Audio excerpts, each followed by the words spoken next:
Today, we will attempt to look into the future of the past future. Future past. Horus Heresy. Okay. Nice. It's in the future, but it's a historical game, and we're going to talk about the future of the game. Fictional. Figure that out. Yeah. Fictional historical. Yeah. Hello, everyone. Hello. I'm Chris. This is Jay. We're Lords of War Games and Hobbies, and we do these silly chats a few times a week. So if you like what you're hearing today, I don't know why you would. You can check us out a couple times a week when we do these silly chats. And this is going to be our garbage time video, I think, this week, definitely, because we are our own personal hobby group is kind of like gearing up to do some Horus Heresy. Yep. All the rumors are that this summer is going to be a new edition of the game. Mm-hmm. Mm-hmm. It's their not Age of Sigmar, not 40k release summer, which is usually Horus Heresy release. So that's the expectation. So we want to just do a little video summing up our thoughts about where the game's at right now, where we think it's going to go, and sort of like what releases we kind of expect to see, and how the game could look in the future, essentially. So not a small task here, you know. Yeah. As you were talking, I was like kind of thinking about. It is going to be curious because obviously there is a lot. There's still a good, healthy amount of stuff to make, and they can always invent stuff, which is the beauty of having their own IP. They've made a lot of the best and most important kits already. So it's, other than javelins, please give me those. And a Primarch redo. They could remake Primarchs or make plastic Primarchs, I guess, or stuff like that. I'm curious if they're going to suffer from some sort of anything related to like what real historical game, like things like a Flames of War or Bolt Action or something, where what happens when the person owns, they have other things. They have Mechanicum and Solar Ox and Dark Mechanicum, I guess. And there are like 18 legions or so of like flavors to pick from. But even then, like you start getting into redundancy. Like how do you get someone to buy another Panzer IV, so to speak, or whatever you call it? I think you're right in two senses. I think where there is, because we can ask ourselves the same question. It's like, why are we going back to it? And I think the magic of having the Space Marine be like 18 different flavors of ice cream does give them a lot of rope that like a World War II game doesn't have, where there's only like 5 factions really. I mean, sorry Finns, right, and all the sub factions, but you kind of look the same. Yeah, right. And I think, but I also think you're right as well, because there are product limitations. I think that's the thing. I think where it becomes more for like Games Workshop. It's like, what are we going to do? Because I think for the customer, there are potentially like never-ending possibilities. If you want to spend your whole hobby career tinkering in the Horus Heresy universe, you probably could. Yeah. You probably would have enough there. But let's say this calendar year, they release, like you said, all the fast attack units, like javelins, bikes, what are they called? The little saber tanks. The land speeder, the regular land speeder. Proteus land speeder. Yes, Proteus land speeder. Let's say the upsized Terminators. They come out with the flyers. It was a big one, like plastic flyers. Yeah, sure. But I mean, we're talking about 10 kits, maybe. Yeah. Still 12, if we're being generous. I mean, maybe we're projecting like really far. Yeah, I think the other thing they haven't leaned into, they do release some campaigns and books, but they could do supplements. Like they could have $40 books. Like they could farm the book thing more. And the other thing is again, like it's more niche, but like there's specialty units that are forgeable that could be plastic. Like you could have Red Butchers that are plastic, or like Phoenix Terminators. Or I'll always go back to, I find it fascinating. Like people, it's hard to imagine that they would invest in like niche Horus Heresy units like that, but then you always make the argument like, well, dude, I always go back to the Necromunda upgrade packs, dude. Like they clearly, if they decide to do something for their specialist games, they will just do it, make the investment.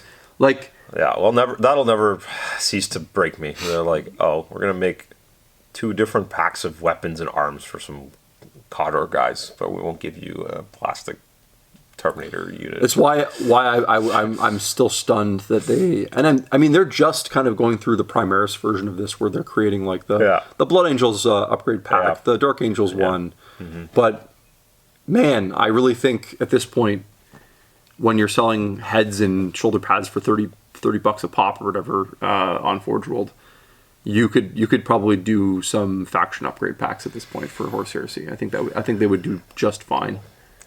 Oh yeah, I mean, if I look at the special weapon box is the most bonkers thing they've ever made, which is the like. Is it the melta guns, plasma guns, rotor graviton cannons, Volkite? Anyway, it gives you enough to make 60 guys of 10 of all the different weapons. Super cool. Whatever it is, and it's like $55 or something. And I was like, you could make one of those flavored for all the different legions or whatever, and people would buy them. Like, people would eat them up because they would be like, I want just all this, you know, like you'd want to buy a thing that has 30 whatever Blood Angel pads and other special bits in there to add to your box of Mark 6s or something that you have in your hand. Like, well, that's the one thing I gather for Heresy that will always do well is people want to design and have their Legion match a certain aesthetic and look. Absolutely. Almost more than what it does on the table. They just want it to look a certain way. Especially, like, you could argue, like, more so than 40K, right? Like, people are really invested. They're playing Horus Heresy because of the story, the lore. Yeah. They want to spend even more money on the kind of, like, making their guys look unique and characterful and... Yeah, totally. Things like the transfer sheets and well, people will literally be like, I'm waiting, you know, I won't start this army until I get the Mark III boxes because you know, it needs to be iron armor. And you're like, okay. Like, I had someone be like, you know, starter box is great, but I don't know if I could do these 40 Mark 6s. And I'm like, what are you talking about?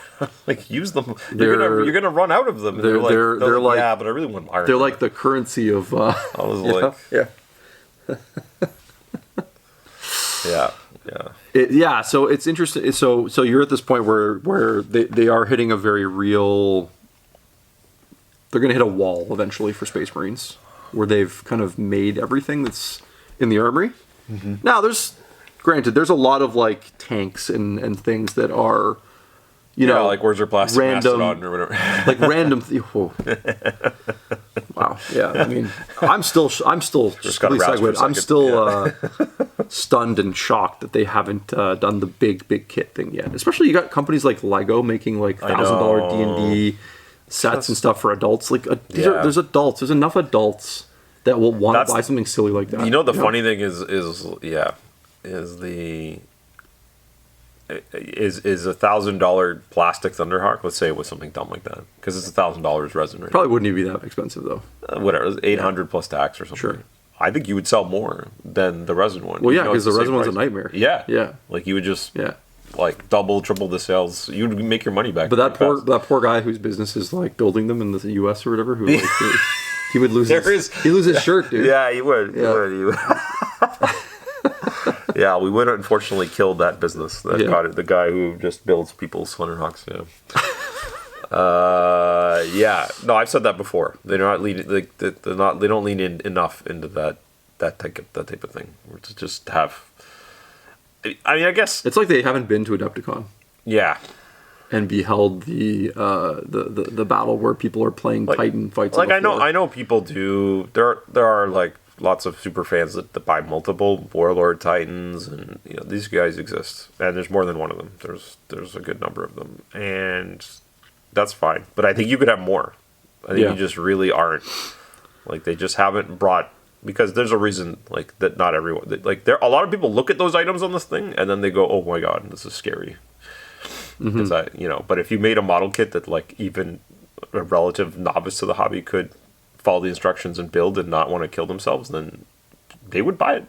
Just people that play the video game and they just come in and they're like, I need this, like. Well, they're working their way up. Like they released those Castigator, Acheron, Lancer kits, and they're like big boys. They're getting close to Warhound size. Yeah. And then once you're at Warhound size, you're not far off of a Thunderhawk in terms of like what the kit size would be, right? No. So Yeah. I think it would be crazy to think that that's not in the future at some point.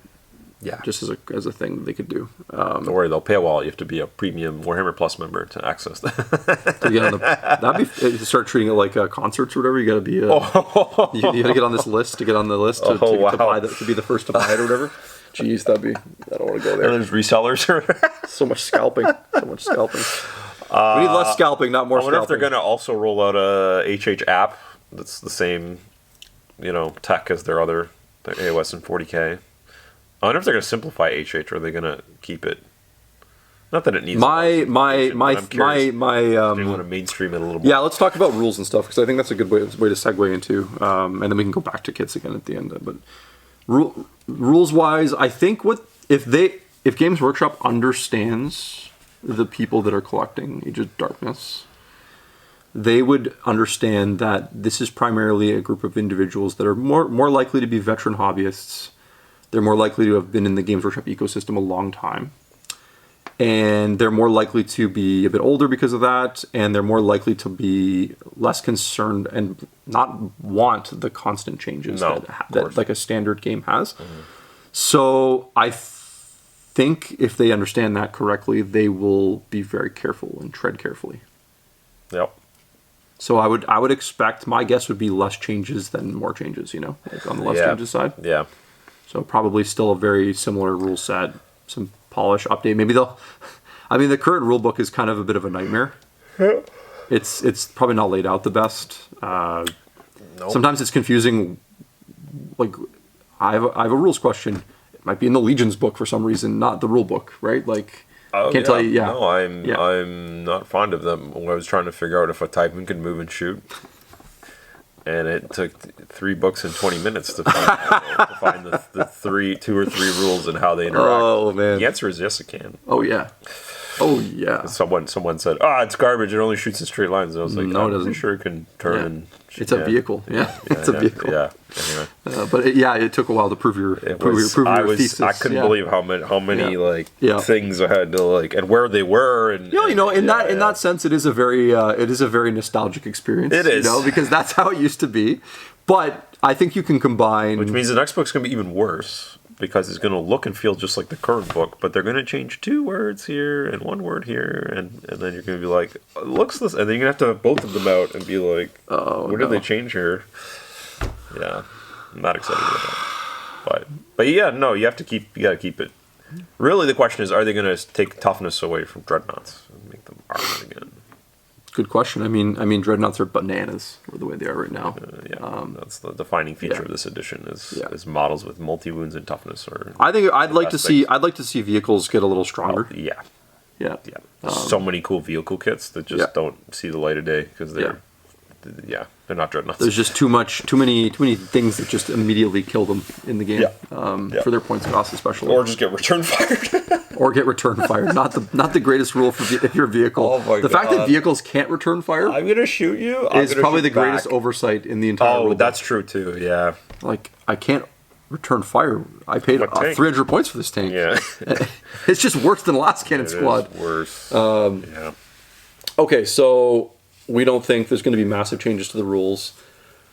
In terms of a product that they're going to release in the summer, what are your expectations? I think Horus Heresy is probably going to get the kill team treatment to a degree, which is kind of you could argue is like the 40k AOS treatment, which is they're going to big up it to a big boy game, in a sense, where they're going to probably still do a launch box because they're obsessed with these launch boxes. Love it.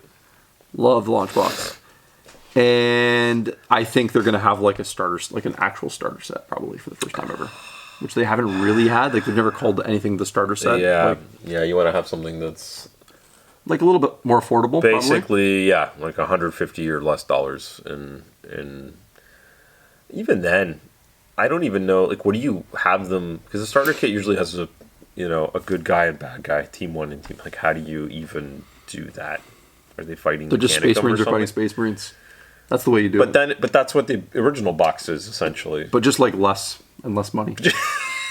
I think that's honestly, like, I think. So it's just 20 Mark 4s, the new Mark 4s or something, because that's the one they haven't re-upped again. Right. They haven't done that It'd be yet. 20 Mark 20 Mark 4s, and what, some Praetors and a Dreadnought. A couple of new Spears. character Like, models, and maybe, like you said, like a couple this is like a mini version small of the little current vehicles. box with a slimmed down rulebook. Slim down I don't know. for a really, really attractive price. Sure. Yeah. Maybe that's how you do I it, mean, it would sell well because Yeah. it's just a box of minis for a good price. And yeah, if they do another big box, it doesn't matter. All the value boxes they make that include Space Marines in them are always slam dunk, do very well. Doesn't matter what they put in them. All the battle groups they've made, Yeah. they didn't make enough of them. People are always like, "Do you still have X? Can I get this?" I'm like, "No, it's done, dude." They're like, "That's lame," you know. That's lame. Because they're all value propositions, just Yeah. like the big box was. So, yeah, we can make another $375 box and load it with different marks of Marines. That's the funny thing. It could be, it could literally be the same box with just different marks of things, and instead of the Dreadnought, you get a Javelin or something, and I guess instead of the Spartan, you get a different. You get a Storm Eagle or something, and people are just like, You just chucked the Storm Eagle in the box. Oh my god. well, I'm trying to think of equivalents. Whoa. And then, like, I forgot. Yeah, they still got to make plastic Storm Eagles and Fire Raptors. That would Typhons. be a big thing. Yeah. Yikes! Yeah, so good. I would, having built a resin Storm Eagle and Fire Raptor, I would. It would be good. I would change Very allegiance. cool. Very cool. I would change allegiance. Yeah. I think whatever the box has in it, and it can be $1 billion, and because again, the value is so bonkers comparatively. So it would do well. We'd sell lots of units.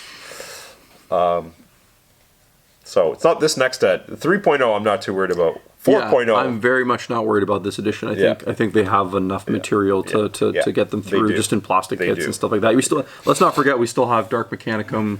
We still have more Solar Auxilia stuff to release. We still have the entire Custodes range, which I think is going to be absolutely bonkers when that comes out. True. Yeah, for Custodes. Custodes are going to be bonkers. Yeah.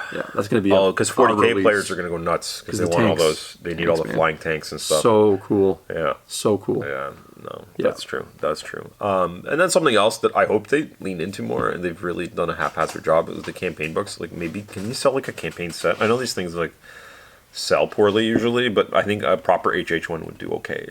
Like, you need to sell me like a map and some chits and maps like and tokens and so I can run a thing here with my friends. I think that would be pretty cool. I think that would be.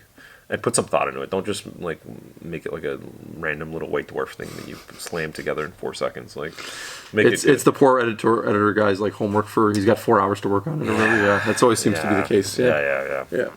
It doesn't even have to be like a full Mighty Empire skit. That would be fine too. But Mighty Empires, wow! You know, with the little plastic tile things and so cool. Do you remember Planetary Empires? They didn't make a lot of them, but they had a 40K version that came out. It was like so limited. Basically, make a galactic planetary intergalactic planetary thing for HH. Yeah. Sold. I'll take one. I'll take 1 or 2 or 5, depending on how many you need. Now, what if you make the launch box, not the starter box? What if the launch box has 2 plastic primarchs in it? That's stupid. There's no way they're gonna do that. No way. No, because they're not. They're like, we're not gonna give it away like that. You have Russ fighting Magnus inside a box or something. No, they got to release them separately for $150 or whatever. Yeah, they can do that later. It's true, maybe. But you can get it now. I mean, the launch box of a plastic Primarch in it would be a bonkers thing for sure. Yeah, that would be strong. But I have a feeling they're gonna reset the timeline too here. Yeah, I feel like they're gonna go all the way back to drop site. Sure. Yeah, I get that feeling. Just so they can slowly, because if they're gonna get organized and do like a proper 3rd edition and like really have releases ready to go for the next 3 years, they kind of need to have like everything planned out, like a drop site, and we're going to end up, at the Siege of Terra at the end, and then we have releases all the way through to get there. And thinking of like the company as a whole, and like, because we talked about this in previous videos recently, like how do they keep topping things and coming up with new and just crazy ways to generate insane sales? And there's always lots of things. Luckily, the sandbox is quite large. Yeah.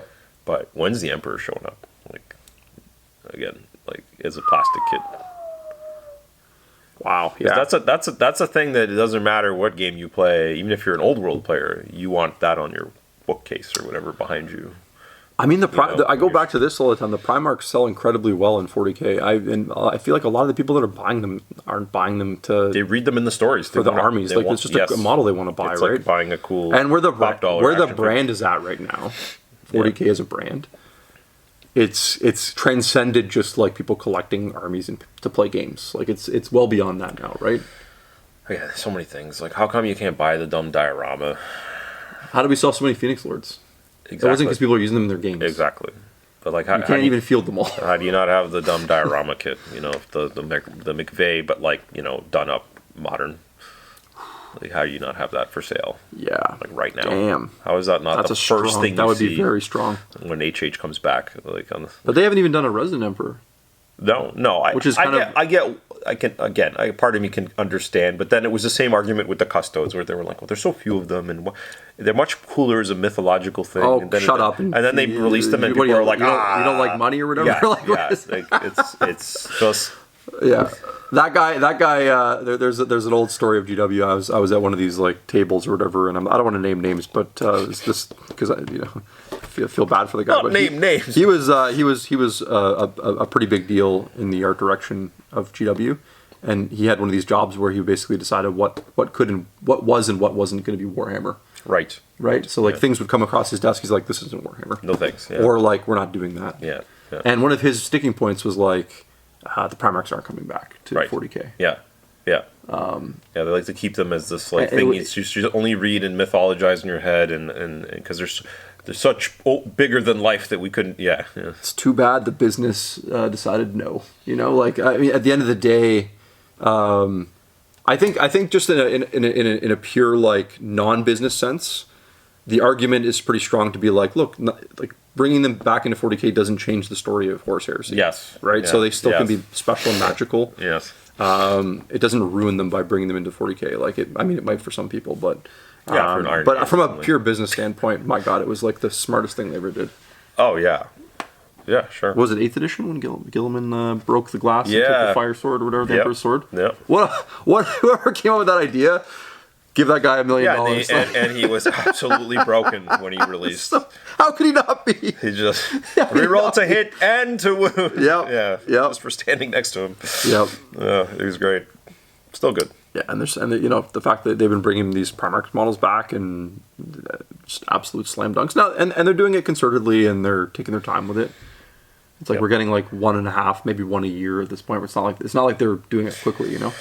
Yeah, no, it's probably fine. It's probably, I get that too. You can't give it all away. You gotta kind of just sprinkle it out and build releases around these things, and it works, right? Like Fulgrim's coming back with his launch box, and people are like, "Give me that. It's gonna do super well." It looks incredible. Yeah, yeah, it's good. It's good. Like I'm fine with that. I'm fine if he's the only main Primarch in the next 12 months or whatever. Yeah. You know. Well, what do you guys think about what's happening with Horus Heresy? How do you feel? So let us know if you're actually in it or you're not in it, and what are your comments based on your experience? Is a new edition going to get you involved? What would it take if you're not into it right now to get you interested in it? And if you're already engaged in the world and you have been for some time, what are you looking forward to, and what do you think the game needs to kind of keep going and growing throughout the next 3 years? I guess that's what we're looking at, right? So it's 3 years. Well, it's HH this year, and then 40K again. Intergalactic planet. Thank you so much for watching, and I would just ask you to check out our Patreon page if you have a chance. Lords of War Games and Hobbies on Patreon. And we're going to be doing some exclusive content starting in April. We've got some plans to start expanding the channel, and we want you to join along with us. Thank you so much. Take care. Thanks. Bye.